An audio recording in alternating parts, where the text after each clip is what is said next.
Breaking news tonight, the Moors murderer Ian Brady has died in custody. How it happened and the reaction next on News at 10. It does take your breath away, and of few people in the modern age has that been truer here in Britain than the Moors murderer Ian Brady, who died today aged 79. Along with his partner Myra Hindley, who died in 2002, Brady was convicted of murdering 5 children aged between 10 and 17 in the Greater Manchester area in the 1960s. He was later declared criminally insane and has been held in the high-security Ashworth Hospital for more than 3 decades. In a moment, we'll have reaction from the brother of Keith Bennett, the one victim whose body was never found. But first, the story of the man the trial judge called a sadistic killer of the utmost depravity. His name and his face will always be associated with evil. Ian Brady, a man whose crimes were too dreadful to speak. Too dreadful for the baby-faced killer he was to ever be allowed to return to society. These moors outside Manchester were where he disposed of his young victims, with help from the other half of a murderous double act. Brady, the young man obsessed with sadism, Myra Hindley, his lover and willing accomplice. Together, they took the lives of Leslie Ann Downey, Edward Evans, Pauline Reed, John Kilbride, and Keith Bennett. The trial of the Moors murderers drew crowds to Chester Assizes, and the country would be further shocked as proceedings revealed the depravity of the pair. The jury heard a tape recording they'd made of 10-year-old Leslie Ann Downey pleading for her mother as she was abused and tortured to death. After a trial that had stunned the country, Brady and Hindley were given life sentences. The duration of their imprisonment is now entirely at the discretion of the Home Secretary. The Home Office said tonight that a life sentence means just what it says. The bodies of 4 victims were eventually recovered from the moors, but 12-year-old Keith Bennett was never found. Over the years, Brady, now held in a secure psychiatric hospital, appeared to play mind games with the police. He even went, under escort, back to the moors, promising to identify the site of Keith Bennett's grave. He is seen here in dark glasses. He appears to point the way, but the body of the missing 12-year-old was never found.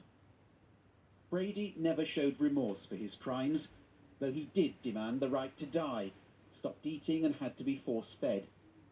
His last challenge to the authorities came when he appeared before a mental health tribunal asking to be transferred to an ordinary prison. His appeal was rejected.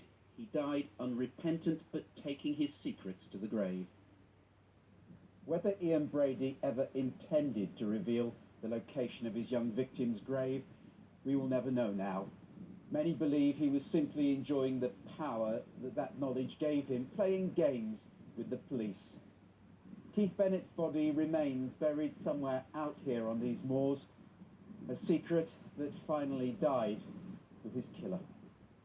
Paul Davis, News at 10. Well, Ian Brady has been held at Ashworth Hospital, a secure psychiatric unit on Merseyside, since 1985. Our correspondent Damon Green is there now. Damon, obviously this is a breaking story tonight, not unexpected perhaps, but nevertheless we've only very recently got confirmation. What else do you know tonight?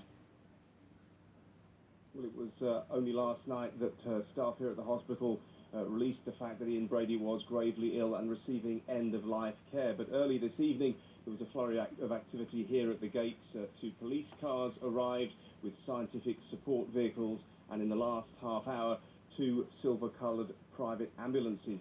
And it's really just 10 minutes since a statement was thrust into my hand from Mersey Care NHS Foundation Trust. We can confirm a 79-year-old patient in long-term care at Ashworth High Secure Hospital has died after becoming physically unwell. Ian Brady has been here, as you say, since 1985. He was in his mid-40s when he was transferred here from jail. At that time, he'd been sentenced to life in prison for murdering 3 children. Earlier, I spoke to the brother of John Kilbride at his home to ask for his reaction to the death of Ian Brady. God riddance, he's gone. I don't drink, but I'll have a pint. I will have a pint. Oh, he's gone. You know. And I think that'll be the opinion of most people. And he knows, he does know for anyone to do what he's done, you'd know. I mean, put it in another context. If you buried a pot of gold up there, you'd know exactly where he was. 50 years off, wouldn't you? You would, wouldn't you? So he knows. 4 years ago, Ian Brady fought a bitter legal battle to be released from this hospital. He wanted to die in jail. He didn't want to die here, but here is precisely where he met his end. Okay, Damon, for now at least, thank you very much indeed. A big change in tone now and a return to the election, and the